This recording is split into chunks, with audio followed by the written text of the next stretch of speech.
ఇవాళ ఇక్కడికి వచ్చేటప్పుడు మా మిత్రులు కారులో ఉన్న నాతో పాటు ఉన్న గౌరవ నాయకులు నాకు మా తలసాని సాయి కిరణ్ గారు ఒక వీడియో చూపెట్టిండు. ఏంది అంటే ఇప్పుడే ముఖ్యమంత్రి గారు ప్రెస్ మీట్ పెట్టిండంట. ప్రెస్ మీట్ పెడితే ప్రెస్ వాళ్ళు అడిగినరు, మరి సార్ నువ్వు జుబ్లీహిల్స్లో ఓడిపోతే ప్రజలు నీ ఖిలాఫ్ ఉన్నట్టు ఒప్పుకుంటావా, ప్రజలు మరి ఇది రెఫరెండంగా ఒప్పుకుంటావా అని అడిగినరంట. అడుగుతా ఆయన ముందే చేతులు ఎత్తేసిండు. గట్లెట్లయితుంది, జుబ్లీహిల్స్ ఓడిపోతే ఏమవుతుంది, ఏం కాదు, ఇక నేను ఒప్పుకోను, ఏమైనా చిన్న చిన్న మార్పులుంటే చేసుకుంటా అని చెప్తున్నాడు. అంటే దాని అర్థం ఏంటంటే రేవంత్ రెడ్డికి కూడా తెలిసిపోయింది, పక్కాగా 14 తారీఖు నాడు ఇక్కడ ఎగరబోయేది గులాబీ జెండా అనే మాట రేవంత్ రెడ్డి కూడా తెలిసిపోయిందా? పక్కానా? గది జరిగింది. ఇక్కడికి వచ్చేటప్పుడే చూసిన, అర్థమైపోయింది అందరికీ. దయచేసి మిత్రులందరికీ నేను ఒక్క విజ్ఞప్తి చేస్తా ఉన్నా, గౌరవ ఆడబిడ్డలకు అన్నదమ్ములకు ఒక్క ప్రార్థన మీతో. గత 25 సంవత్సరాలుగా బీఆర్ఎస్ పార్టీ పుట్టిన నాటి నుంచి, ఆనాడు టీఆర్ఎస్గా స్థాపించబడ్డ నాటి నుంచి నేటి వరకు 25 ఏళ్లలో 14 ఏళ్ళు ఒక ఉద్యమ పార్టీగా రాష్ట్ర ఏర్పాటు కోసం కొట్లాడినాం. ఆ తర్వాత మీ దయతో, మీ ఆశీర్వాదంతో, పెద్దలు కేసీఆర్ గారి నాయకత్వంలోనైతేనే తెలంగాణ బాగుంటుంది అని మీరు ఆశీర్వదిస్తే 10 ఏళ్ళు, దాదాపు 10 ఏళ్ళు, 9.5 ఏళ్ళు అధికార పార్టీగా మీకు సేవలు అందించినాం.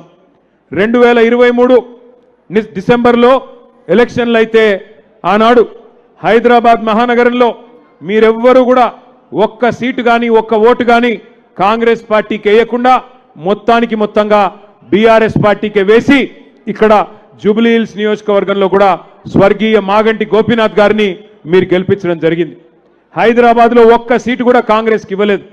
కానీ ఒక్కసారి ఈ 25 ఏళ్లలో ఏమేం జరిగింది రాజకీయం ఆలోచించాలని చెప్పి కూడా నేను కోరుతా ఉన్నా. ఎంతోమంది ముఖ్యమంత్రులు మనం చూసినాం. 25 ఏళ్ల కింద మన పార్టీ పెట్టిన నాడు చంద్రబాబు నాయుడు గారు ముఖ్యమంత్రి, ఆ తర్వాత 3 ఏళ్లకి రాజశేఖర్ రెడ్డి గారు ముఖ్యమంత్రి అయినారు. ఆ తర్వాత రాజశేఖర్ రెడ్డి గారు పోయిన తర్వాత రోసయ్య గారు తర్వాత కిరణ్ కుమార్ రెడ్డి గారు, తర్వాత కేసీఆర్ గారు, తర్వాత ఇప్పుడున్న రేవంత్ రెడ్డి గారు. అంటే 6 ముఖ్యమంత్రుల్ని 25 ఏళ్లలో చూసినాం. ప్రభుత్వాలు మారుతూ ఉంటాయి, అధికారం మారుతూ ఉంటుంది, ప్రజల ఆలోచన ఎట్లుంటే అట్లా ఆ సమయాన్ని బట్టి, అప్పటి పరిస్థితిని బట్టి, ప్రజల మూడు బట్టి, ప్రజల ఇష్టం బట్టి అధికార మార్పిడి జరుగుతుంది. మొదలనాడు చంద్రబాబు నాయుడు గారు ఉంటే ఆయన కూడా హైదరాబాద్ అభివృద్ధి కోసం ఆయన ప్రయత్నం ఆయన గట్టిగానే చేసిండు. తర్వాత రాజశేఖర్ రెడ్డి గారు వస్తే ఆయన కూడా అభివృద్ధితో పాటు మరి సంక్షేమాన్ని కూడా జోడించి ఆయన ప్రయత్నం ఆయన కూడా చేసినారు. తర్వాత రోసయ్య గారు, కిరణ్ కుమార్ రెడ్డి గారు కూడా వారి శక్తి వంచన లేకుండా వారు కూడా ప్రయత్నం చేసినారు. ఎందుకంటే వాళ్ళకు విఘ్నత ఉండే, తప్పకుండా అధికారం అనేది ఎవరికి శాశ్వతం కాదు, మనం ఉన్నప్పుడు ఏదో కొంత మంచి చేయాలి అనే ఆలోచన ఉండే. తర్వాత కేసీఆర్ గారు 2014లో మీ ఆశీస్సులతో ముఖ్యమంత్రిగా వారు బాధ్యత తీసుకున్నారు. 10 ఏళ్ళు కేసీఆర్ గారు ముఖ్యమంత్రిగా ఎట్లా పనిచేసినారో మీ కళ్ళ ముందే ఉంది. 200 ఉన్న పెన్షన్ని పేదలని కడుపులో పెట్టుకొని చూసుకోవడానికి 2000 రూపాయలు చేసింది కేసీఆర్ గారు. ఒక ఆడపిల్ల పెళ్లి చేసుకుంటే ఆ కుటుంబానికి కష్టం రావద్దు, ఆ కుటుంబం ఇబ్బందుల పాలు కావద్దు, అప్పుల పాలు కావద్దు అని ఆలోచించి 1,116 రూపాయలు ఎవ్వరు అడగకపోయినా దాదాపు 15 లక్షల మంది ఆడబిడ్డల పెళ్లిళ్ళు కళ్యాణ లక్ష్మి, షాదీ ముబారక్ పేరుతో చేసింది కేసీఆర్ గారు. ఆ తర్వాత అదే ఆడబిడ్డ కడుపులో ఒక బిడ్డ పడితే మరి కేసీఆర్ కిట్టిచ్చి అమ్మ ఒడి అని ఒక ప్రోగ్రాం పెట్టి ఇంటికే బండిని పంపి ఆ బండిలో ఆడబిడ్డను ఎక్కించుకొని నేను పోను బిడ్డో సర్కారు దవాఖానకు అనే పరిస్థితి నుంచి నేను సర్కారు దవాఖానకే పోతా, అక్కడ ప్రసూతి అయితేనే, అక్కడ బిడ్డని కంటేనే మా మేనమామ కేసీఆర్ ఇచ్చే కేసీఆర్ కిట్ వస్తుంది, మగబిడ్డ పుడితే 12,000, ఆడబిడ్డ పుడితే 13,000 రూపాయలు అని చెప్పి పెద్ద ఎత్తున మా ఆడబిడ్డలు దగ్గర 15 లక్షల మంది ప్రసూతి ప్రభుత్వ ఆసుపత్రుల్లో పొంది కేసీఆర్ కిట్లు అందుకున్న విషయం మీకు గుర్తుంది. అట్లాగే కేవలం సంక్షేమమే కాకుండా మరి పెద్ద ఎత్తున భావితరాల కోసం హైదరాబాద్ మహానగర అభివృద్ధి కోసం ఎన్నో అభివృద్ధి కార్యక్రమాలు చేసుకున్నాం. హైదరాబాద్లో దాదాపు 42 ఫ్లైఓవర్లు, షేక్పేట ఫ్లైఓవర్తో సహా 42 ఫ్లైఓవర్లు మనం కట్టుకున్నాం. అట్లాగే మెట్రో రైలు నిర్మాణం చేసుకున్నాం.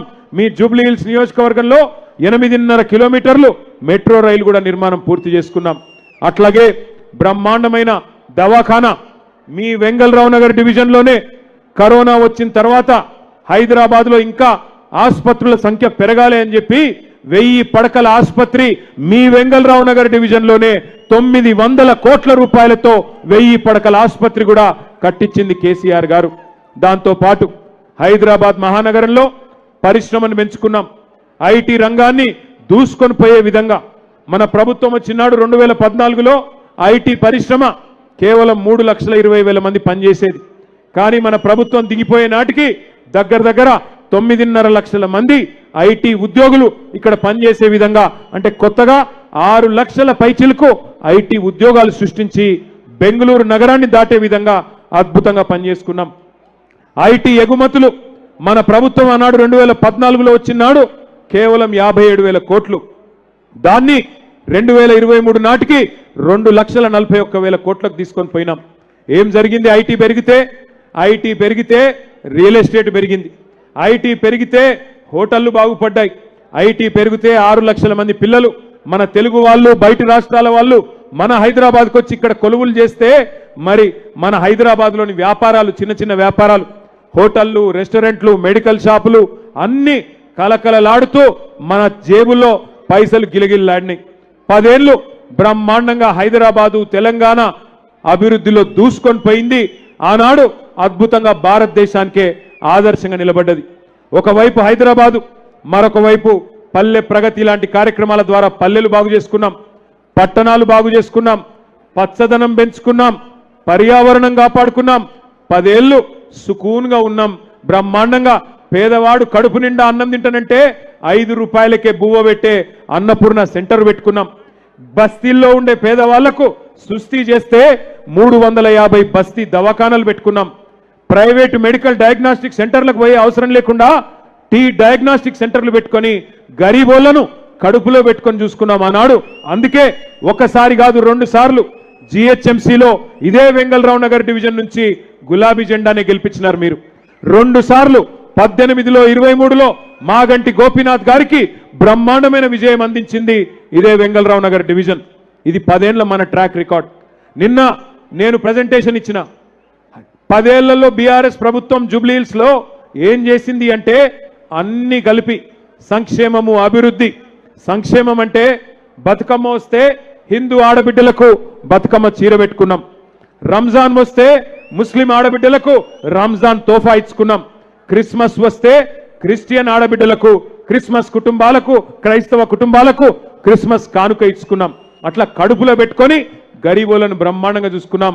పెద్దవాళ్ళు పేదవాళ్ళు అనే తేడా లేకుండా హైదరాబాద్ని ఒక ఎకనామిక్ ఇంజన్ గా పెంచుకున్నాం.